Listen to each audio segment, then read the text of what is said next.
Wondery Plus subscribers can listen to Crime and Sports early and ad-free right now. Join Wondery Plus in the Wondery app or on Apple Podcasts. In the depths of an Atlanta forest, a clash between activists and authorities ends in tragedy. I'm Matthew Scher, and on my new podcast, We Came to the Forest, we expose the hidden truths behind a shootout that left one activist dead and countless lives forever changed. Binge all episodes of We Came to the Forest ad-free on Wondery Plus.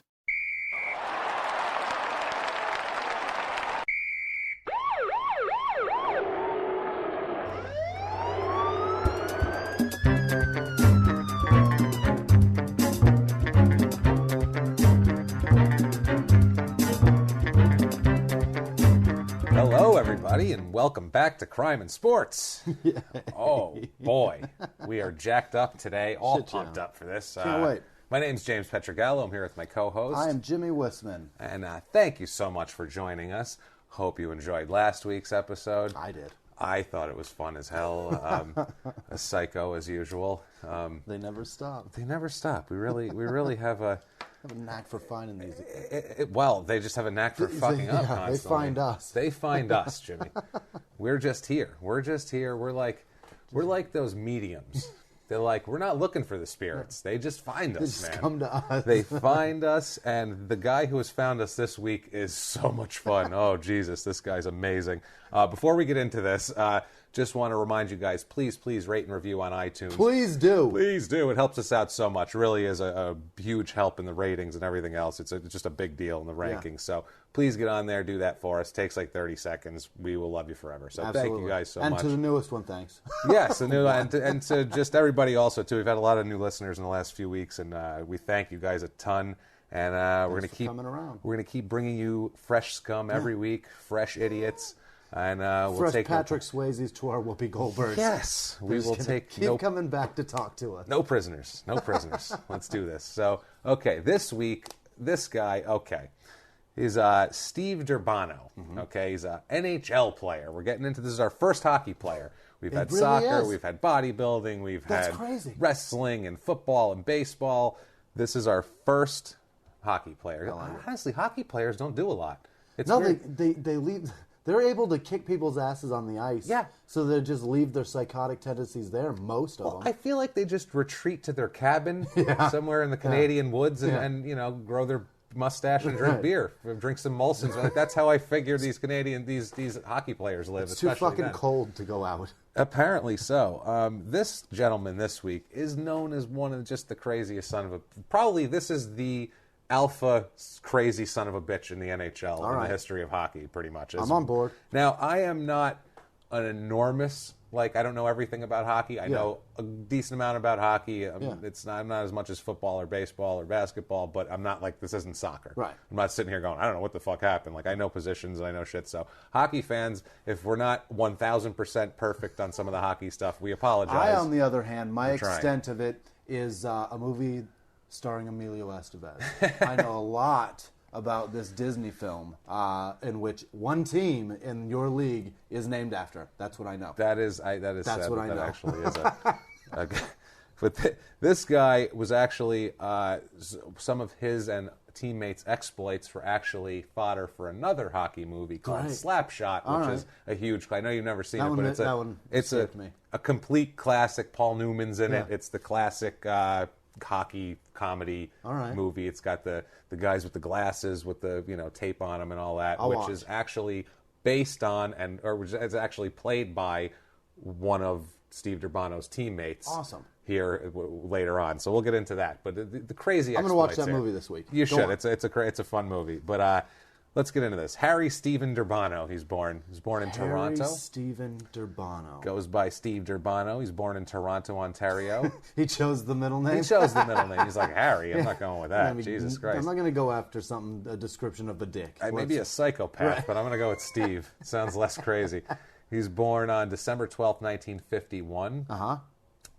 He goes to school till the 10th grade, which is common. He wasn't like he wasn't like Eddie Johnson lived on a watermelon plantation or anything.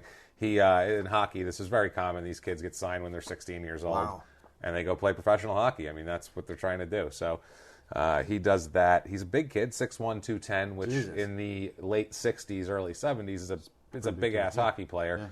He's a defenseman. Today, that's a big dude. I'm 5'8". That's a big fucking guy. That's a big guy, but back then that was a pretty big. That's a pretty big hockey player, and a defenseman. He's a beast as a defenseman. He's the enforcer. He's a goon. He's a goon, and hockey fans obviously know what this is. If you're not a hockey fan, let me fill you in on the enforcer. Okay, every team has a guy or two that's your scorer. That's your pretty boy. Let's picture your Wayne Gretzky. We all know who Wayne Gretzky is.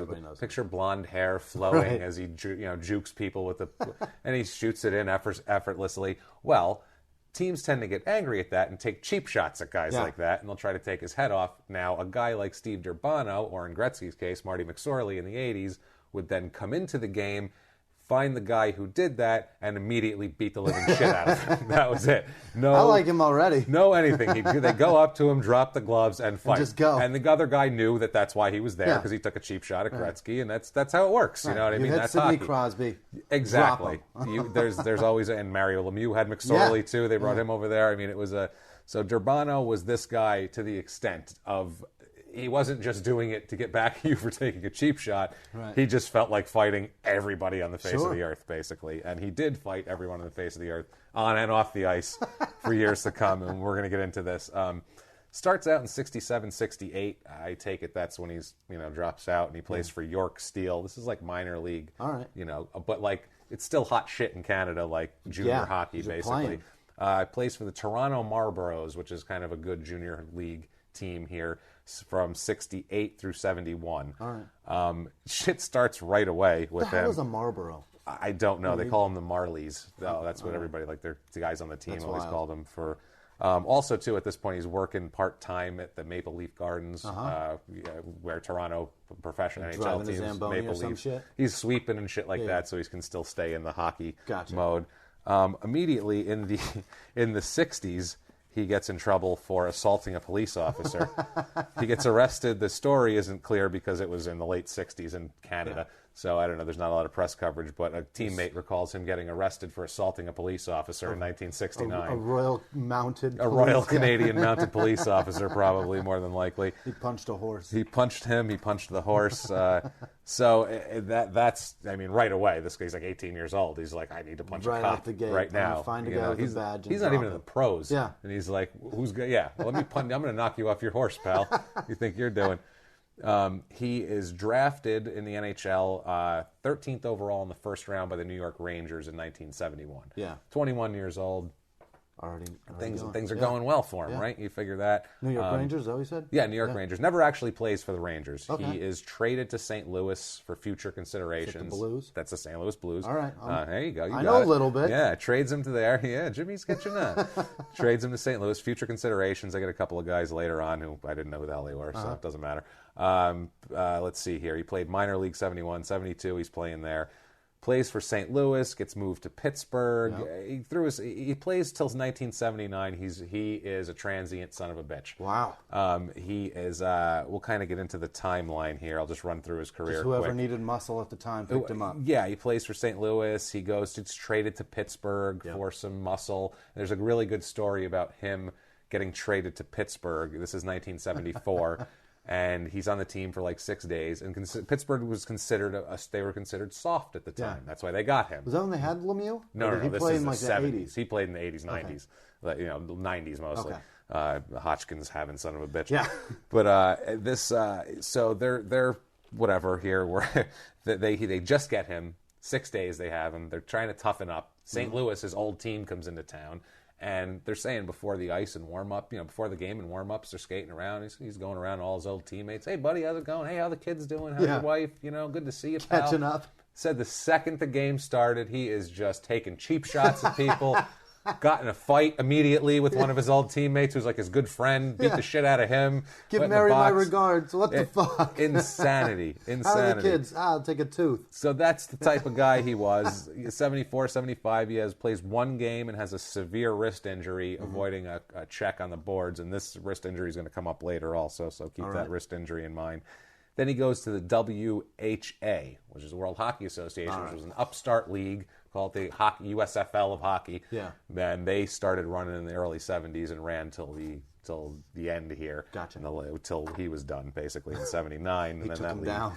falls apart. And that's when we get the good stories, too, and a lot of the slapshot stuff comes from when he was on the Birmingham Bulls in 1977, 1978. Great. So we're going to get into all this hockey stuff, but we're going to kind of go through it as a timeline here. I like that. It's going to be fun. Let's see here. Now, the WHA, World Hockey Association, just to get into that a little bit, this is kind of like the rebel. So when we talk about this later, they were the ones that let players be free agents. All right. Because hockey had a reserve clause like baseball, where the team could just keep re-upping your contract and you had no choice, and they could just pay you whatever they wanted. Oh, that's nice. They always had, it's the reserve clause. For the team. Yeah, they always have the right to sign you the next season if they want. They can keep a great player. And then Kurt Flood challenged it in baseball, and other guys challenged it. Yeah. And Bobby Hull was the first guy to do this, and he was the big star to jump to the WHA. He'll come up later also, and Steve Durbano gets in a fight with him and tears his toupee off of his head that was stitched in deep and throws it into the crowd. So some lucky fan went home with Bobby Hull's toupee and half of his scalp Lots that of night. DNA. Yeah, he could have created another Bobby Hull. So yeah, we'll get into the WHA and all that shit. So he starts using coke in his rookie season, by the way. Why the hell not? Cocaine. Steve Durbano likes his cocaine. Much like, this is the Canadian Eddie Johnson. Like, if Eddie Johnson was born in Canada, this is what his life would have been like. He would have been he would have had less shit going on, because there's less shit going on in Canada. Because it's fucking Canada. But he would have had this would have been his life. He would have been like an enforcer that, did a lot of cocaine. Loves cocaine. He started doing it a little bit in his rookie season, and it was just for fun, recreational. He called it, quote, his Friday night sweetheart. That's kind of cute, right? That is adorable. Isn't that nice? It's the nicest way I've ever heard cocaine referred to. It's amazing. So he's in the early 70s. And his troubles with the law start right away, too. Early 70s. By the way, don't they play weekends, too? Like, oh, yeah, it doesn't matter. Why's Friday night the only night you're using that shit? It's Friday night sweetheart. It's like in Goodfellas. Yeah, Friday night was for the girlfriend. It's his party night. Yeah, it's his party night. Or was it Friday night for I don't remember. I think Friday night was for the girlfriends. But anyway. So, early 70s in a town called St. Catharines. He's, which is also, he gets arrested there later on. He is arrested for attacking a timekeeper that he claimed was letting players out of the penalty box early, the home players, because he was on the road. And he said, "You son of a bitch," and he tried to attack the timekeeper, and a cop tried to intercede, and he threw his glove in the cop's face. And that got him arrested. And so that got him arrested. Charges dropped eventually because it's Canada and he's a hockey player, so that's fine in the early 70s. He in Niagara Falls, right around the same time, he attacks a fan with a stick that was heckling him. He was heckling him. He just tried swinging the stick at him. Oh, that's great. Yeah, so his charges dropped on that also. And hockey fans are vicious, too. I can imagine what that guy said to him. And in Canada, you heckle a hockey player, they have the right to beat you with a stick, apparently, because it's, charges dropped. Canada's a great country. Taste my Easton. And a lot of this, he's very, very angry. Everybody says he's volatile. Yeah. Just 1 second he's fine, next second off the deep end. He's fighting somebody. Yeah. And a lot of this, we think, comes from his childhood information is very sketchy. There's not a lot. I don't know. It was the 50s in Canada. I don't know how much, whatever, how much it's documented. But his father is a guy named Nick Durbano. He was a hockey scout and a hockey executive. All right. And a real estate guy so also. He is steeped in hockey. In hockey. And he's also a real estate guy. Like the father, rumored to be a seriously abusive alcoholic too, though, which he's an alcoholic and a cokehead. So genetically, that makes a lot of sense. The white trash cycle doesn't break until you break it. Exactly. Even Canada has their white trash. So he was once, there's an old hockey teammate from when he was a kid, a youth league teammate, said that his dad showed up to pick him up one day and was drunk and belligerent and beat the shit out of Steve in front of the whole team in the parking lot for no reason. That's awesome. So that's the kind of, upbringing we're dealing with. Yeah, that's what we're dealing with. Not a surprising deal. His father also bought a team when he was in the minors there, like Toronto Marlboros in the junior league there. His father bought one of the teams in that league. So his dad had some go. Yeah, he was doing okay. He bought the Hamilton Red Wings. He also, later on, he ran the Sunshine Hockey League out of Jacksonville, Florida. I guess he was retired down in Jacksonville. But it's rumored that, and it's known later on in his life, The last few years of Steve's life, he was estranged from his father because he ends up going into doing a lot of business with his father, and it seems like a lot of you get too much here. involved in your family, and your family sucks. You're gonna fucking walk away from it eventually. Yeah, exactly. I mean, and as far as hockey goes, I mean, let's get into his skills and stuff like that here. He played 220 games in the NHL. Yeah. He has 13 goals, 60 assists, which for a goon defenseman is not bad, Pretty actually. decent, That's yeah. 73 Somebody points. that's fighting most of the time. That's pretty good. Yeah. And in the WHA, only in 1 year, he had 45 games played, 6 goals, 4 assists, which, again, not bad. The penalty minutes is his main stat. He has the most penalty minutes for anyone in the history of the NHL who has, like, a minimum amount. Yeah. Like they're out. He averaged 5.1 penalty minutes per game. Per game. 5.1.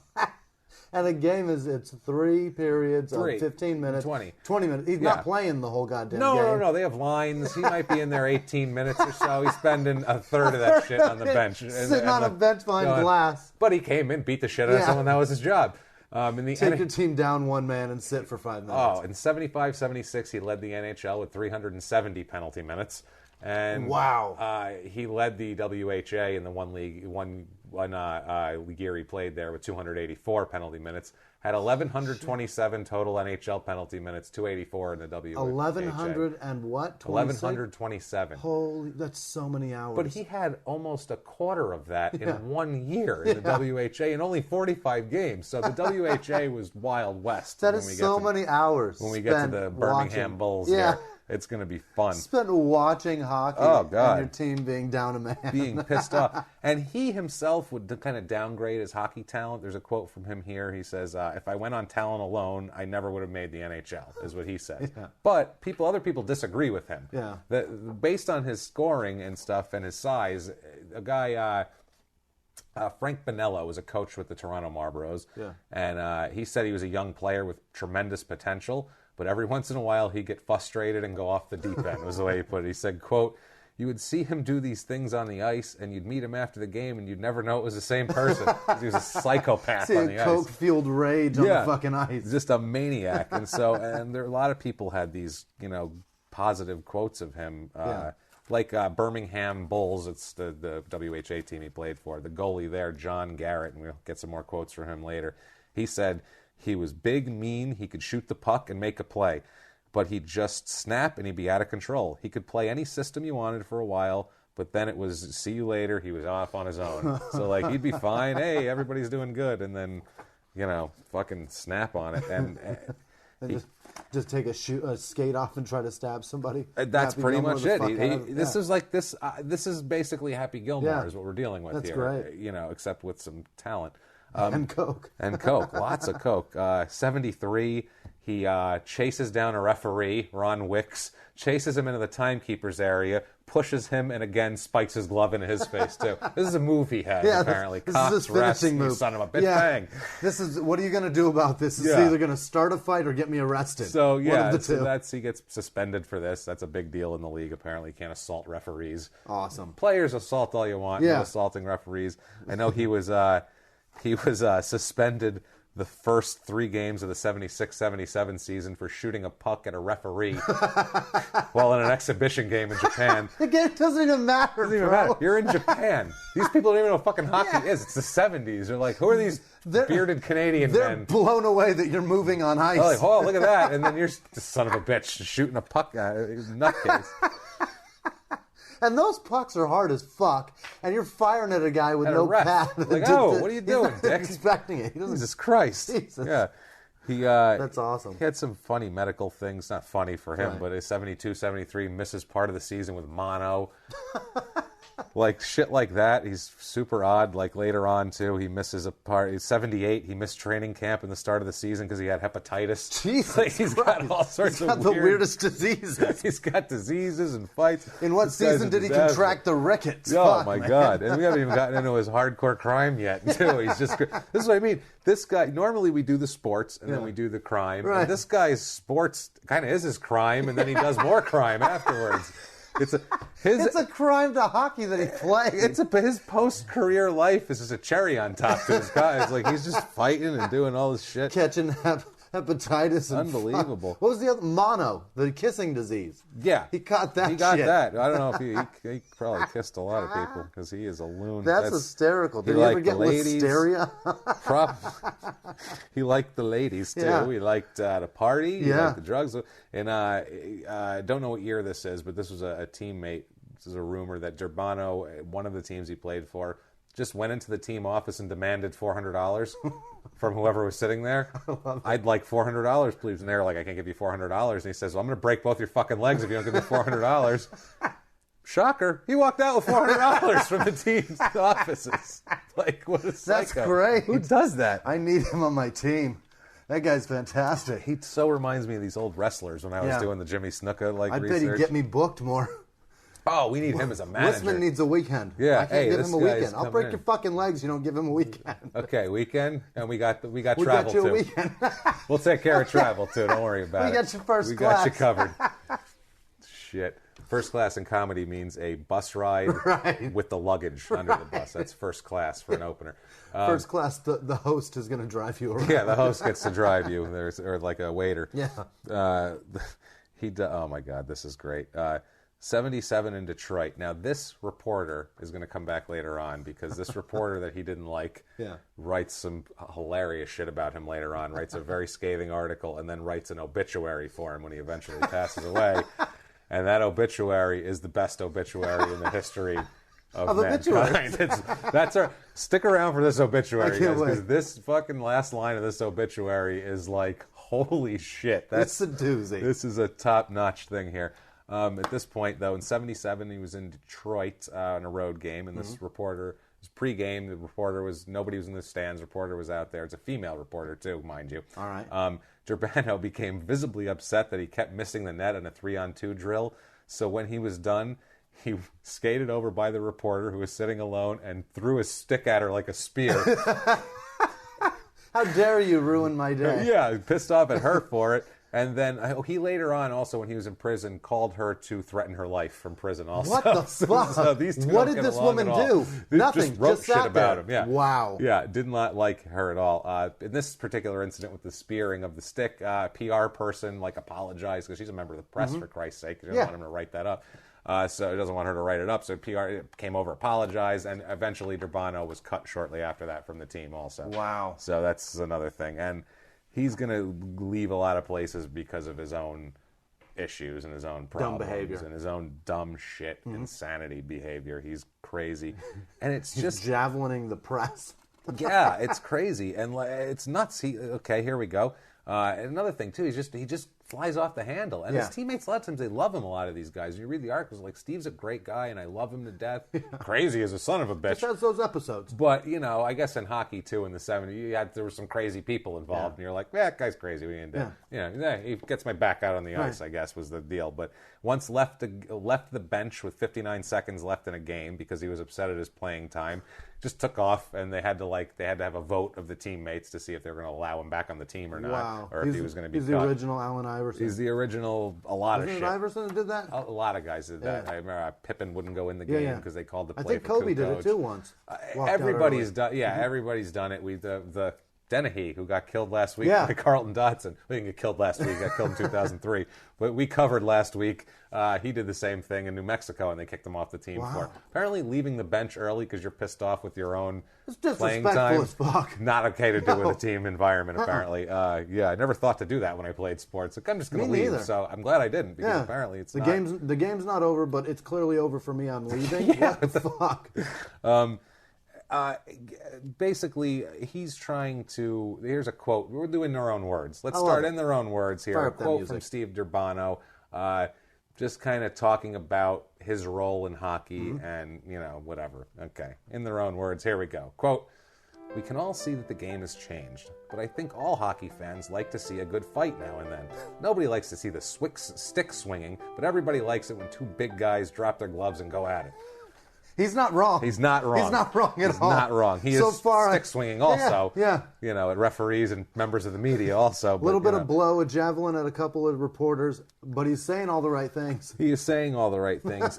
In his career, now this is compiled from information from 1969 to 1979. He apparently was in 125 fights on the ice. And he backs up his words, apparently. 125. Holy shit. That's more than 10 a year. Yeah. He is fucking brawling. This guy just, My God. drop of a hat will throw down. I mean, that's so much. That's dropyourgloves.com is the I've site never been in that many even close to fights in my life. If you just Google search Steve Durbano fight, it is unstoppable, just unending YouTube clips of Steve Durbano just fighting people in the 70s. Is it pretty good? Oh, he's just crazy. I'll do it. He doesn't care if you're, whoever you are. He doesn't care. He's just like, I'll fight you. I'll just go Just there. starts throwing He doesn't give hands. a shit. No, Yeah. he's just a crazy person. Yeah. He's coked up, and he's a complete alcoholic through his whole career, too. Yes. Heavy, So he's heavy feeling no alcoholic. pain. No, I mean, his alcoholism continues through his whole life, and it's heavy. Yeah. I mean, his cocaine use gets out of control, but Yeah. that tapers off later on. But his alcohol is going to be a serious thing. And he didn't, apparently also too, here's Steve Shoot, I don't know, so apologize hockey it fans. S-H-U-T-T? S-H-U-T-T. I think that's shot. It's no C. Shoot, I'm thinking. He's a Hall of Fame left winger, so hockey fans might know him. He was a teammate on the Toronto Marlboros with him, and he said, quote, I talked with him a couple times about his fighting, I assume. I don't know why, he just couldn't control himself. It's too bad, really, because he had genuine talent. He didn't have to be a fighter. He could play the game. So he's just a psychopath. And that's the thing. too, it sounds like he has such low self-esteem, and that's probably from his dad Abuse being a and dick. this and that. Yeah. But he hates himself, and he says, I wouldn't have made this league had it not been for me being able to fight. And everybody else is like, he made the league because he can play. He can play. He's but a he's big blown guy. it because he fights so much. But all he does is fight. Yeah, there's a place for it, and even now. But I mean, back then especially, hockey had a big place. But there was a place for fighting in hockey. It was a big part of the game. But you don't have to do it to this extent. Right. Of completely. He felt that was his position. He felt, and I don't even think it was that. It really seems like he just went out there, and there wasn't rhyme or reason to it. It wasn't like orchestrated. It was like, I'm upset, and I'm going to go fight that guy for no fucking reason. Nobody's shooting me the puck. I'm just going to blast this guy in the face, even if it's to the detriment of my team. Right. That's what it was. Like it's fucking ridiculous what this guy does. 78, 70, and this is even translates to the fans here. 77, 78 season, after a game. Durbano's leaving the dressing room. This is in Winnipeg. This is the Birmingham Bulls WHA season. He's leaving the dressing room. A Winnipeg fan starts heckling him. He's somehow in the back there, starts heckling. The guy's in a suit and tie. So Durbano starts fighting him. A teammate said, you never know how tough a guy is in a suit and a tie. You can't tell. He goes, apparently this guy was pretty tough. Because apparently this guy's getting the better of Durbano. Wow. I mean, a lot of it, too. He just played an entire hockey game. So he's probably drained or whatever. Right. But still, he should be able to kick a fan's ass.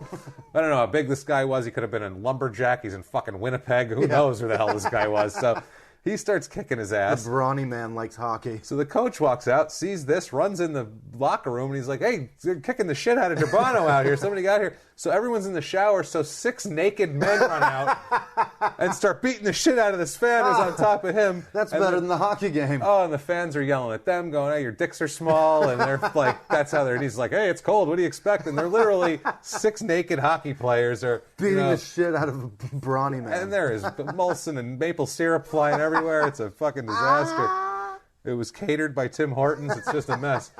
Sorry, Canada. Donuts and coffee everywhere. Just everywhere. Everywhere. I mean, this is the type of guy he was. Well, what happened? The game, well, I'll just fight this guy anyway, even though the game's over. And I don't know if I can beat him up. Everybody, bring your dicks. Get out here. What the? That's the craziest thing. They just ran the... It's fucking insane. Can you see that happening in the NBA? Like, first, nobody gets back in the back. No. You know what I mean? Where he's leaving the stadium.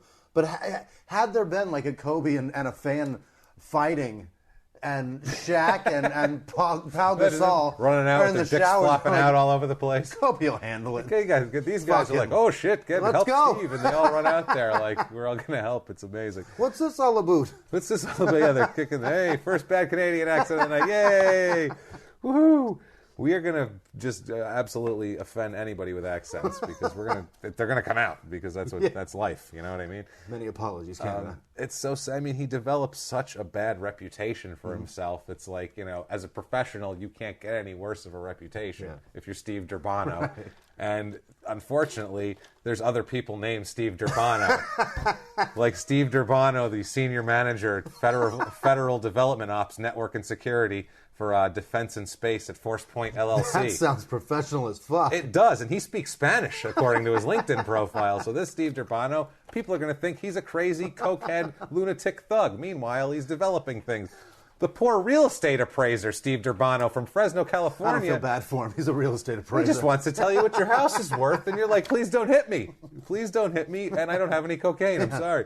So these people, there's a lot of people like that. Keep your naked teammates out of here. Keep your teammates with their dicks flopping all over. So yeah, he late 70s now. I believe it's 76, 77. Nobody had an exact date for this, which is hilarious to me. He marries a woman who is, by all accounts, way crazier than him. Awesome. This lady apparently makes him look just like a little less crazy person. I'm not going to say like a sane person because that would be impossible. But this lady is nuts. Her name's Lisa. I'm going to give you a couple of stories about her to give you the exact extent. That's my wife's name. Oh, I know. So I know. We're going to build the mountaintop of Lisa right here. Lisas are pretty hill. Unpredictable ladies. Your wife, and I know your wife, she's a lovely, lovely lady. Your wife is like Snow White, like a Disney princess, prancing through the forest with birds singing chirping to birds around her and head. shit. Yeah. With this lady, I'm telling you, you're going to go home and you're going to kiss your wife, and you're going to be like, Lisa, I want to thank you for being who you are when you read As this. we record this, tomorrow's Mother's Day, so I appreciate you doing that. That'll be nice. It helps. It helps. The goalie John Garrett that we talked about earlier read the quote. This is a story from him, and this is just a little intro. This isn't a terrible thing. This is just her wild streak. But later on, we get into her craziness and her psychoness. Okay, he says the wives were in the wives' lounge there in Birmingham, and he had his wife there, a woman named Shannon, and Lisa, who is Lisa Durbano, Steve's wife, said to Shannon, "You're a pretty girl," and Shannon said, "Thanks." And Lisa said, "You should get your tits done like mine," and lifted up her shirt to show her. And was like, "Come on, feel my tits." And this is in front of 30 people in the lounge. Fantastic. Mm-hmm. I like her already. She's like that chick from Summer Rental. Yeah, she's another incident with her in St. Would you Louis. tell her they're nice? That's what this is. They're at a party at one point. For a teammate, and everybody's bringing something to eat and a gift was the thing, right? They bring brownies. No one will eat the brownies because they don't know what's in the fucking brownies with these two. Seriously, no one ate the brownies. How crazy do you have to be that you bring something to the potluck and everybody's like, "Don't touch that one. That's going to be Please laced with something." They're crazy. It's brownies. It's going to fuck us all up. We don't even know what's going to be in it. It's going to be bad. You're going to see tracers. You're going to trip over shit that isn't there. So that's their snack. Imagine because I assume there's a table, a long table with all the food on it, and everything's half picked apart, and there's just perfectly formed brownie, gorgeous brownie fucking just pyramid pile of brownies that haven't been touched. We're gonna not do that. Thanks for bringing those. Thanks, but we're watching our weight. We're on a diet. He's a diabetic. He's got insulin once it's had. And I'm watching my cholesterol. It's just no good. You just ate tacos, bitch. Eat my fucking brownies. This is Canada. What are you talking about? You're eating back bacon Hortons by the is fucking huge. handful. Just eat this. Yeah. You're eating back bacon by the handful. Eat my brownie. So this guy, then when it comes gift-giving time, her gift was to go up and pull her shirt off. Wow. And have him grope her as his birthday present. Holy shit. Which this guy's wife wasn't very happy about. Who was right next to him. Fuck but no. Steve thought it was hilarious. He just thought it was terrific. So far, I like Steve so much. He would be fun, except he's got this other gear. It's that twitch. If you keep him in third gear, he's just he's like Lenny Dykstra before it all fell apart. He's just a fun weekend. He just coasts. Yeah, but if you once he pushes that clutch in and fires it up to fourth, once you're you ship the gear, here it comes. Then you don't want to be around him because you'll be arrteed and you'll be Don't beaten. stick the clutch in this one. You'll be hacked with a hockey stick. There's teammates talking about him sharpening his hockey stick at the bottom, trying to make it razor sharp. What the hell are you doing? He goes, "I'm gonna cut that son of a bitch's heart out." Before the game. This is what he does. This guy's a psychopath, man. That son of a bitch's heart out. And he's such a crazy person that the other hockey players were like, he's crazy. Legit like, crazy. let's Yeah, not. he's not. We're all a little out there. Yeah. We're running around with no helmets, with pucks flying around, fighting each Fucking other. 90 miles an hour. But that guy, avoid him. He has got problems. So yeah, he's in St. Louis. There's an incident with his wife. They are waiting to leave. They're all waiting at the team bus, like hanging out in the parking lot, standing there waiting for Steve. The whole team's there, waiting for Steve to get there so they can leave on the bus to go to the airport. His car finally pulls up. They're late. He pops out of the door screaming like a lunatic at his wife in the car. She pops out the other side screaming. They scream. They start physically fighting each other tooth and nail for like 2 minutes.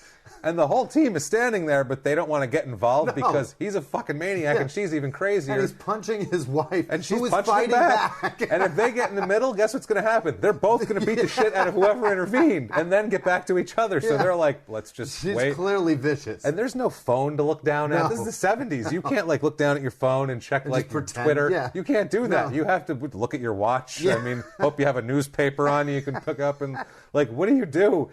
So eventually, they fought for about 2 minutes, and with the team watching in horror. And when they were done, she got in the car. Steve calmly picked up his suitcase, came over, and said, "All right, guys, what do we do?" Like Where nothing, are we going? like that just didn't occur in front of the whole team. So this is the type of shit we're dealing with now. I like him. He is a fucking loon bag. God, I love that. And he's fighting with his wife. Oh God. So here's where we really get the meat. Where the crazy comes with his wife, where we can really get into the deal here. He's on the road. This is the 77-78 season with Birmingham, WHA, all the crazy times. He's on the road in Winnipeg. His wife, Lisa, calls the hotel room and gets his teammate and roommate, Phil Roberto, okay?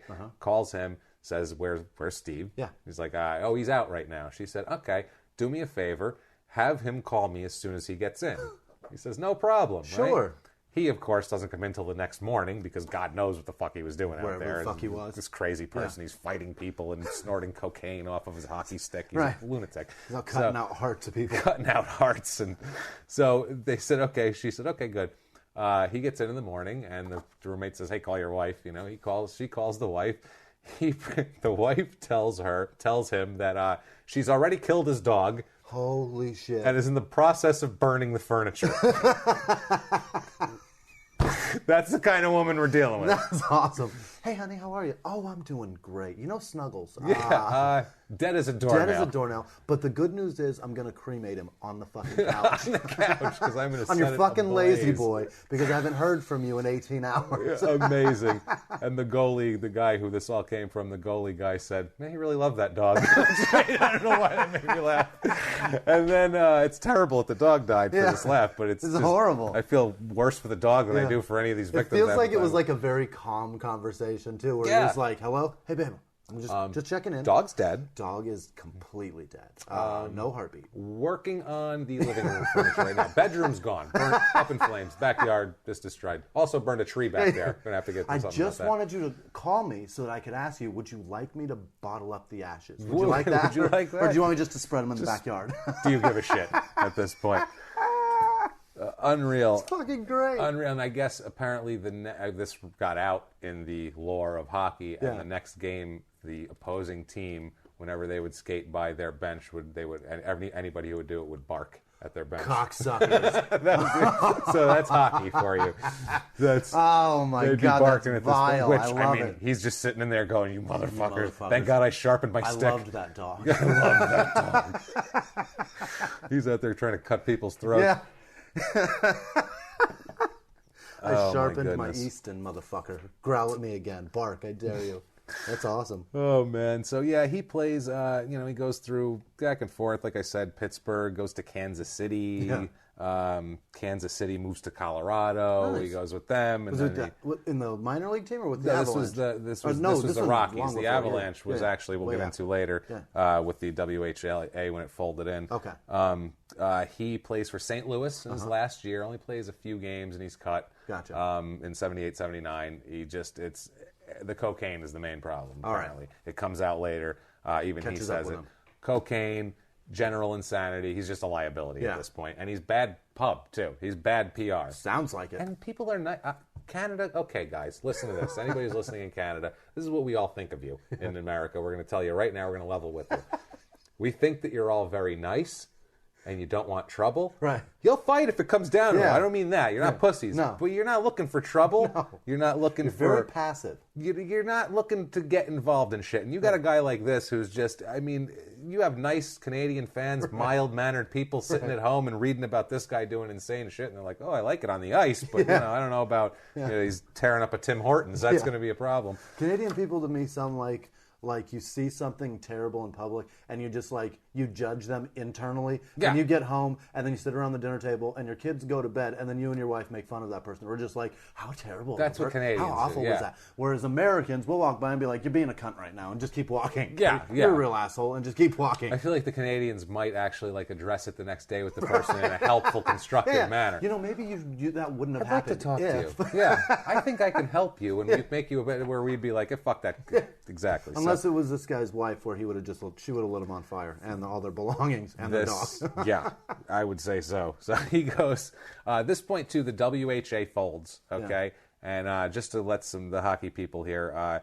Also, too, let's see here. Four of the teams end up merging into the NHL, and you get some of them. You get the Edmonton Oilers, which is where Gretzky came from.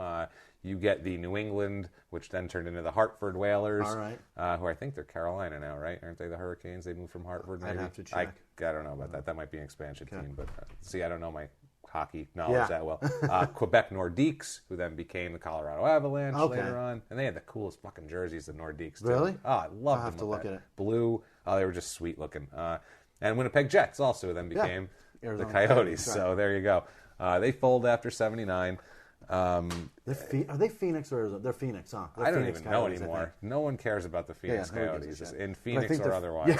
The only person they care about is Shane Doan. That's it. That's all anybody know cares much about him either, for that matter. He's the leader in. He's been on the team for like 20 years, I know. But he's their scoring leader in history. And that has gotten them nothing at all. Dismissed. Okay.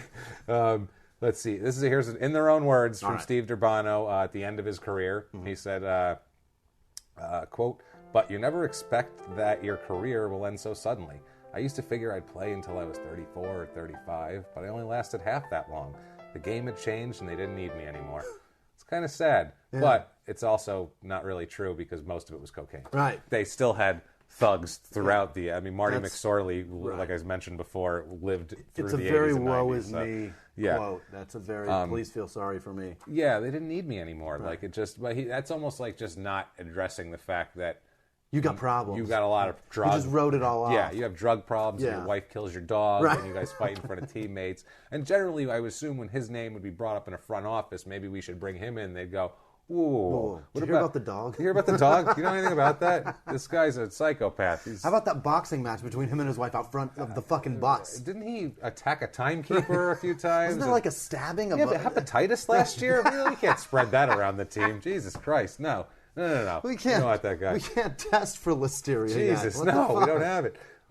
He apparently made $500,000 in his career, which not that much actually. Oh. He early in his career, he played for nothing. I mean, you can make that as a fucking tile worker nowadays. Well, when he first signed, his first deal was for like a $10,000 signing bonus and a $9,000 salary. So that's what he made. He's making $9,000. That's what he made. Well, I mean, this is 69. 71. Too. 71. Which I mean, it's you can buy a car for $3,000. Yeah, it's a living, but I mean, it's not. No, you're not living comfortable. No. Even the Major League Baseball had it a little better than that. You're not looking at retirement and you're like, I'm set up forever. No, I mean, then by the end of his career with St. Louis, he made $75,000, I think, his last season. Yeesh. Which still that's in 79. 79, yeah. He made $500,000 in his career. Spent it on drugs mostly. After that, he said it went quick, and I assume him and his wife they had to buy new furniture every 3 weeks.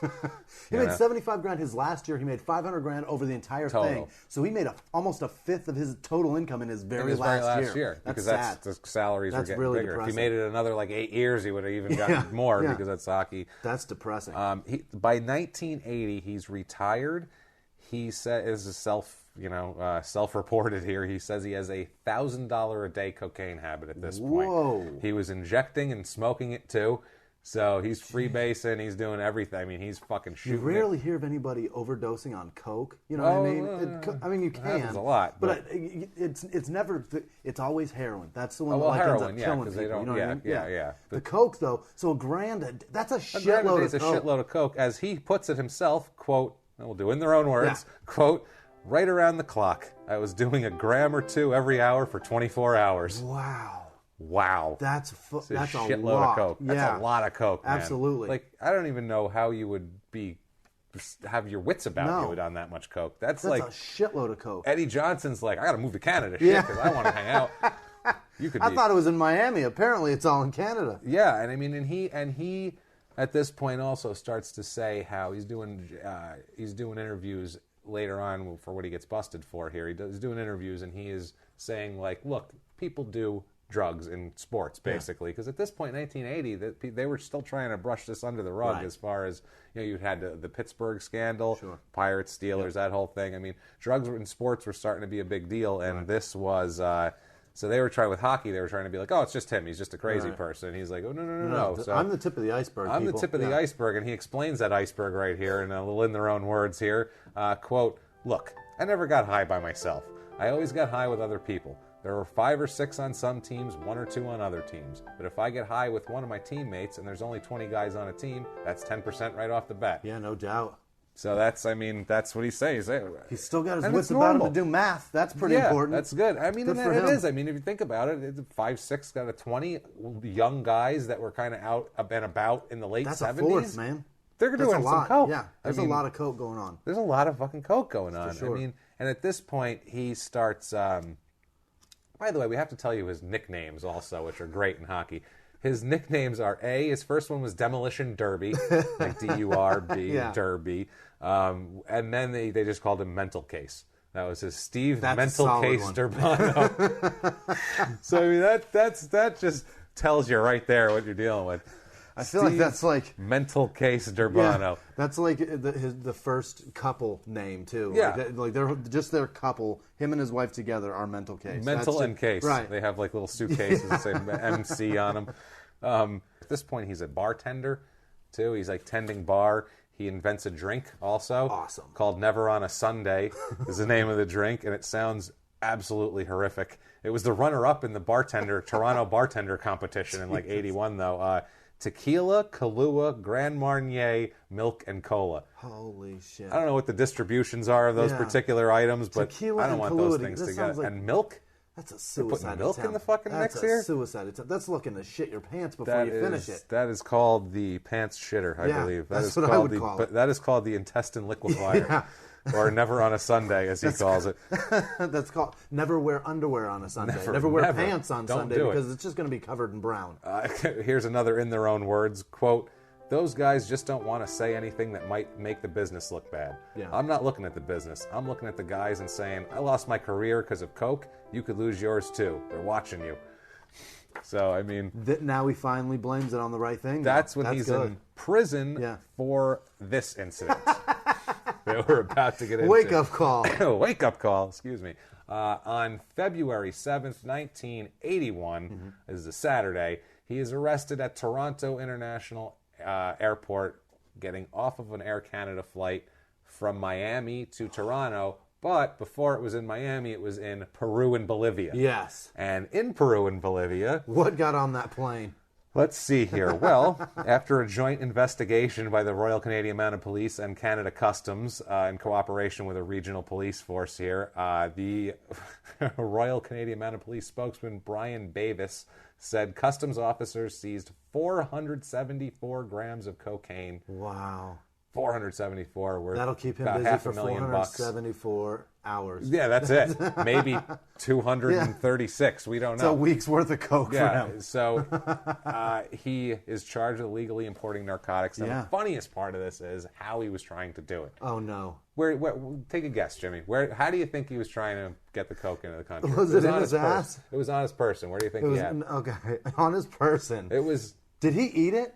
No. No. Did he duct tape it to his body? No. This is even more hilarious. This is so 70s to me. This is like he had them in false heels in his shoes. Get the I fuck swear out to of God, town. he had He put it on 474 lifts. Yeah. And put 474 grams of coke. Yeah. In like platform shoes. He's got goldfish swimming in Yeah, coke. he's What got the false fuck? spot. Imagine that coke ingenuity that someone came up They'll with that. never figure it We could out. hollow it out, man. You know how people do with Bibles? We do it with that. Do Oh, it with my shit. platforms. Here, come on. Get me my...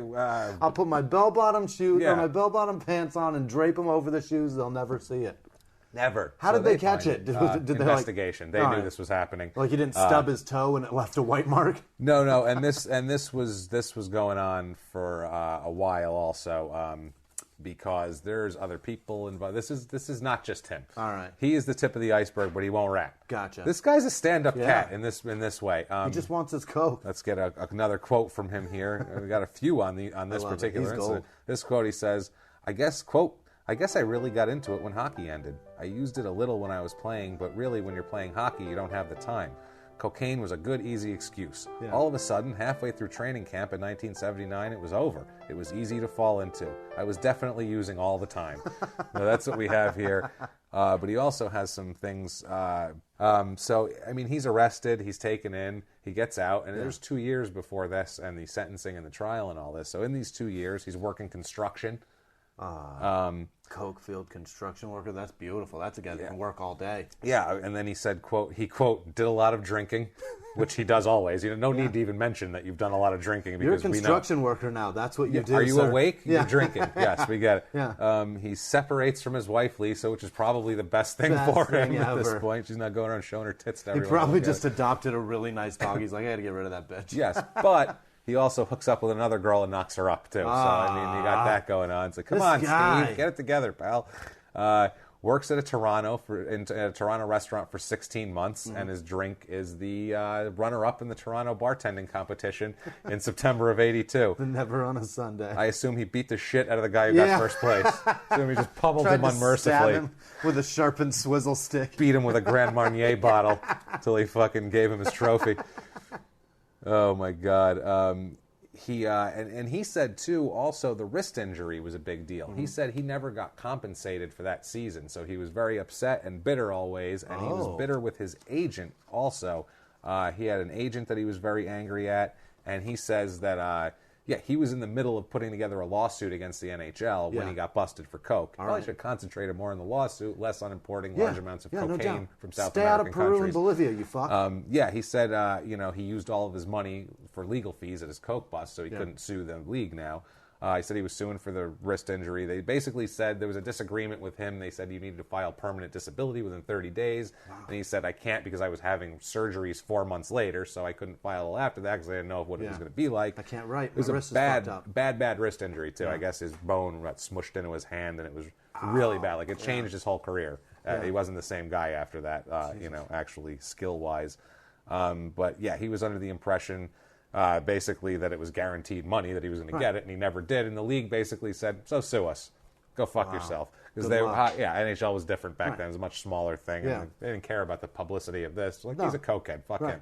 Yeah. So he's convicted after he pleads innocent. Yeah. But he's convicted in January 27, 1983. He's 32 years old at this point. Wow, so young. So young, yeah. That's So what he young. said. I thought I'd be playing hockey still at this point.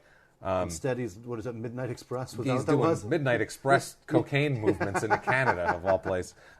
He's convicted and sentenced to 7 years, which is the minimum in this case, I guess, for He got lucky. importing. He could have gotten life. That was one of the sentences on the table.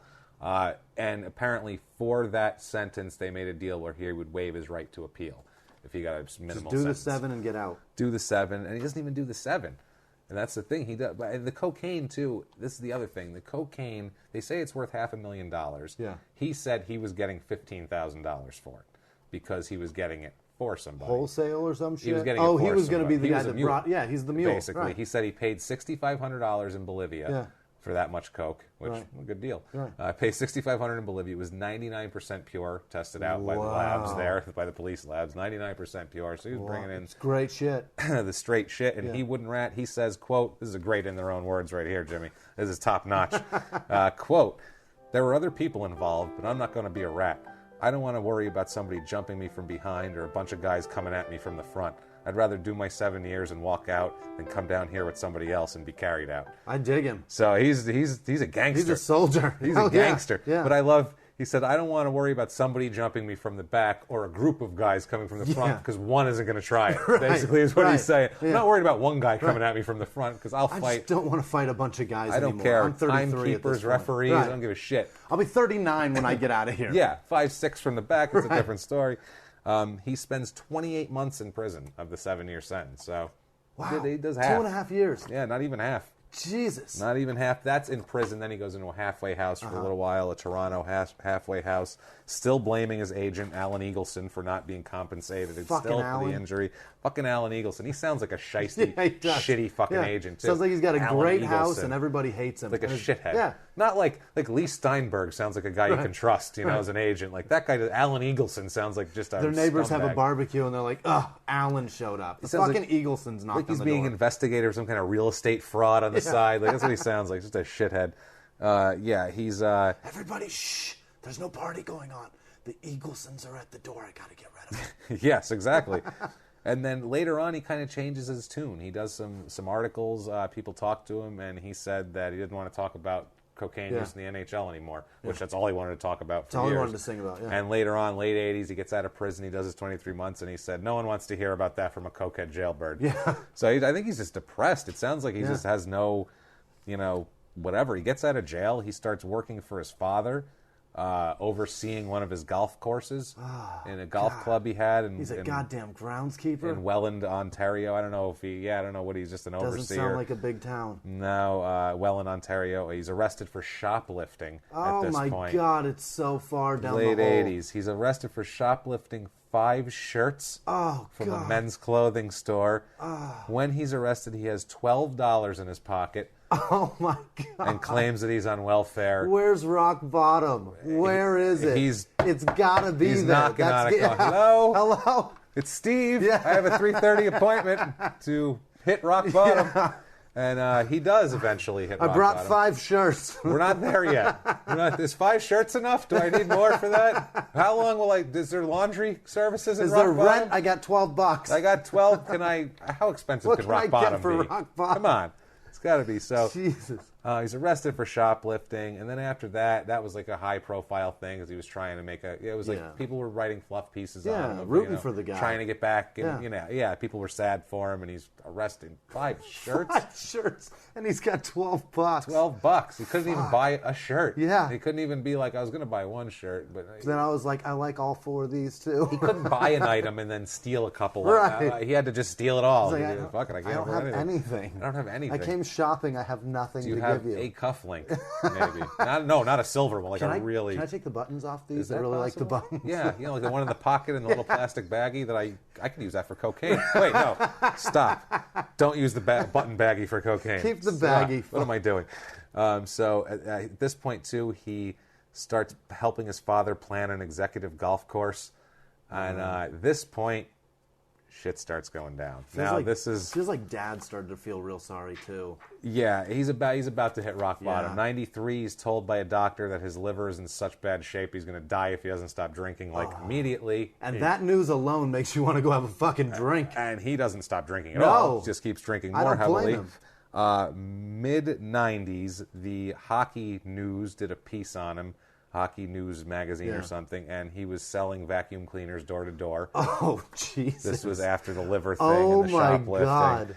Not good at all. It doesn't get worse than that. That's like the stereotypical fucking wandering douchebag job, wandering nobody. And here's rock bottom, Jimmy. Here it comes. He's trying to be an entrepreneur. Yeah. So let's give him credit for that. Yeah. He's like, I can't sell vacuums anymore. It's either rock bottom or like the start of something. Yeah. Like I saw Pursuit of Happiness that he was selling shit door to door. And this isn't drugs, so we'll give him credit for that. He doesn't do drugs. All right. He instead tries to start a prostitution ring. That's his answer to this, okay? You won't buy this for this? You won't buy this sucker? How about this sucker? Yes, he is. Jesus Christ. He's arrested in September of '97 in St. Catharines, Ontario, which coincidentally was the same place that I think he roughed up the timekeeper earlier. So he's got to stay out of St. Catharines. He was on welfare at the time and receiving $300 a month in a hockey pension. This was when they did a union deal to get the guys back pay. Sure. But he, that wasn't enough, so he is puts out personal ads looking for escorts, is what he does. Puts out personal ads looking for quote-unquote escorts, which are really just hookers in this sleazy prostitution ring. This is the most Canadian thing ever, by the way. Yeah. Not the crime, but the circumstances. He has a woman meet him at a Tim Hortons donut shop. So you have a hockey player meeting you at a Tim Hortons. Yeah. You can't get any more Canadian That's than as that. Canadian as it gets. Unless he beat you with his hockey stick. That'd be the only way. So meets this blonde, attractive woman. They go over various acts that he expects her to be able to perform, prices that she'll ask for and receive herself from him. Gave her a code name, that's her, she's on the team, like your employee number, I guess. This is your whore employee number. Here you go. Your whore employee number is Bubbles. Your whore employee number is this. Gave him a code name. Problem is, turns out she was a cop. Whoops-a-daisy. Whoops-a-daisy. Oh, no. Oh, no. That's definitely rock bottom. That's rock bottom. So now he's charged with attempting to procure a prostitute, which is the language they use for pimping. Yeah. And it's I not. feel so bad for him. It's so bad. So now he goes back to jail. Yeah. He's convicted. There's a couple of years go by, actually, and then he's finally convicted on April 21st, 98 for running an illegal escort service, a hooker factory. So he's screwed there. He goes back to prison. Only 3 months, actually, he gets for this, which I'm shocked about. That's solid. Right? That's not so bad. Not bad, right? He's good. But you come out and you've got nothing. So now he's got all this horrible reputation. He's sold. What's this guy's resume look like? What's he supposed to do with his life at this point? Well, I sold vacuum cleaners. I can beat sharpen the shit out of people. out of a hockey stick. I can rip a guy's toupee off and get it at least 12 rows into the stand. I make a really mean drink that'll make you shit your pants 4 seconds after you drink it. He's useless. And my ex-wife has great fake tits. So can I have the job or no? Is there benefits? What are we looking at here? Do we get dental? Is there 401k? Because I did play hockey. I got really nothing. need the 401k. I need it bad. I need a retirement plan. Unfortunately for him, he really doesn't need that much of a retirement plan. He's released from prison in June of 1998, takes a job with an Alberta-based carpet cleaning company, which that might be lower rock bottom than cleaning carpets. That's I think is worse than running a prostitution You're ring. sucking shit out of fibers. It's terrible. From the bottom of people's feet. That's the worst job. So at that point, he moves to Yellowknife in the Northwest Territory. Oh, boy. This shit is out there. He's damn near the North Pole This now. is like Lewis and Clark shit. Like they're like he needs a Sacagawea. Yeah, he's basically out by Alaska, like in the wilderness in the middle of nowhere, and he's the company's rep out there for carpet and furniture cleaning. You're in the middle of the forest. Nobody even has fucking carpet. There's no houses. Well, I mean, what are you cleaning? When the moose comes through the house, you have to be able to clean the carpet afterwards. But I mean, he's cleaning vacation homes, probably. I can't imagine there's that many people that live up that way. It's amazing, but he stays up there, and everybody says basically like people when they go up there, it's like they go up there to just because they've run out of options. They're going up there to die. It's like here, if anybody moves to Alaska, or like, they got issues. What the hell are you doing that for? Yeah, they're probably crazy. Right. This is basically like Ted Kaczynski shit. Like he moved to the cabin. That's what he did. He just hates technology. He hates it, so he stopped doing drugs at this point. That's He was great. clean of drugs, but drank his ass off. Oh, I mean, sure. he's sitting in the woods. What the hell else is he cleaning? Imagine you clean carpets all day in the middle of the forest, and then you come home to your woods house, and you sit there. What are you going to do? You're going to drink? There's nobody to beat the shit out of, so you're going to drink. Yeah. Unfortunately, that leads to his death on November 16th, 2002, at the age of 50. Wow. 50 from liver cancer. He got 50 years out of this thing. Liver cancer, man. That's too bad. 50 years. They were 50 hard years, but I mean 50 years. And this woman, a lot of obituaries about him. Yeah. But the woman that he threw the hockey stick at, like a javelin. Let's hear her words. Had her final. She's gonna have the last word. She got the last dig at him. She's gonna have the last word on Steve Durbano here. First of all, she starts the article by saying, "I haven't spoken to him for a while," and quote, "The last time I spoke to Steve Durbano, he threatened to kill me." So that's how she starts out the obituary. And then she says like a lot of things like, he's like, you're supposed to say nice things during an obituary, and I'm trying my best here, but I'm going to also tell it like it is. It's so sad. And then we read the whole obituary, and the last line of the obituary is, I mean, this is how you want to be summed up in your life here. And this is in like the major Toronto newspaper too. Quote, "He was a thug, a pimp, a druggie, and a psycho. Other than that, I'm sorry he's dead." She tried so hard to say something nice. She's just like, "I'm sorry he's dead." That's all I got. Might be That's worst obituary line I've ever heard. That's gorgeous. Also, as succinct as you can be to summing a human being wonderful.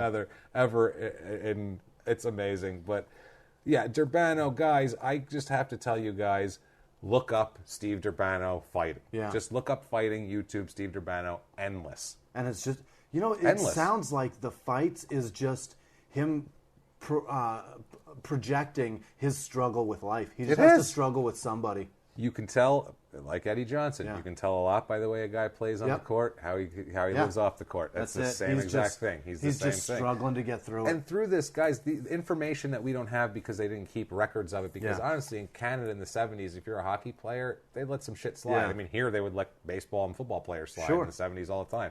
They would let these hockey players slide because he got arrested apparently countless times, countless bar fights. He's known as, like, if he goes out, he's a psycho. He's fighting somebody out in the bar. So he's already fought someone in the game. Now he's going to go out in the bar fight another guy. He didn't even make it to the bar the one night. He was just outside the dressing room and he's throwing down with some guy with naked teammates helping him out.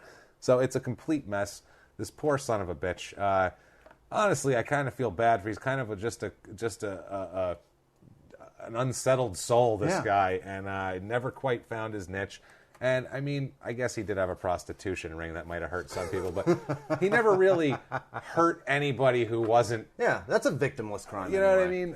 He didn't... Yeah, I mean... He wasn't out there actively injuring people. He wasn't looking for teenage girls. He wasn't looking for, like, he was just trying... Whatever. The person he hurt the most was his ex-wife. Yes, probably, Physically, I'm sure. And, well, she also killed his dog. Right, so she kind of deserved it. And I do not blame him at all. No, and I don't advocate domestic violence, but if you kill the man's dog...